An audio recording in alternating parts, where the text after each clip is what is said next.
ng pink na tako. Ano? Grabe talaga. 6.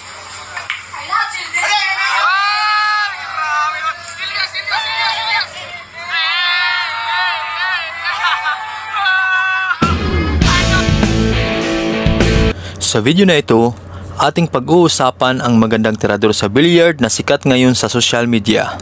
Mga istoryang kakaiba sa tao, bagay, lugar o pangyayari sa loob at labas ng ating bansa.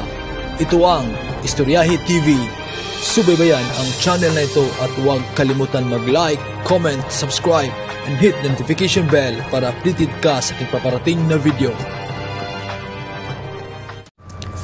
Siya si April Shane Asibar na taga Gingoog City sa Mindanao. Bata pa lang itong si Shane ay mahilig na ito sa billiard, kaya't nung lumaki na ito, patuloy pa rin naglalaro ng billiard sa kanilang lugar hanggat naging tirador at napalaban sa mga magagaling sa kanilang lugar, mapababae man o lalaki.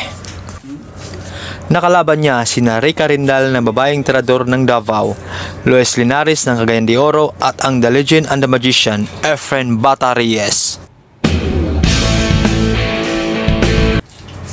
Sa ngayon, hindi pa gaano kagaling si Shane sa billiard, ngunit kung basta-basta lang ang kanyang maging kalaban sa billiard, ay siguradong tataob lang ito kay Shane Asibar ng Gingoog City.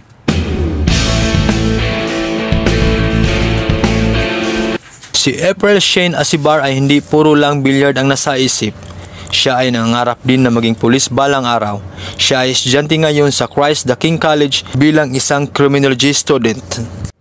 Kung may prince sa Philippine Billiard ngayon na ang batang Kim Jis GB Sukal, si Shane Asibar naman ang magiging princess ng Philippine Billiard.